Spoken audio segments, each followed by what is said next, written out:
How do you pronounce this word? It's a word of French origin, and indeed, in French it means eggplant, the vegetable.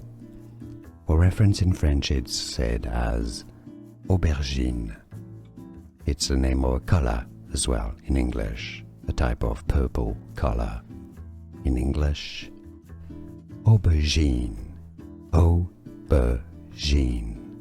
Stress on the first syllable and a bit on the last one too.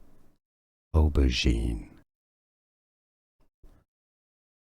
How do you pronounce this word? It's a word of French origin, and indeed, in French it means eggplant, the vegetable.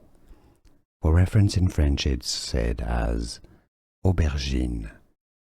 It's the name of a color as well in English, a type of purple color. In English, aubergine, aubergine. Stress on the first syllable and a bit on the last one too. Aubergine. Here are more videos on how to pronounce more confusing words and names too many mispronounced. Like this video if you found it useful. I appreciate your support. I'll see you soon and thanks for watching.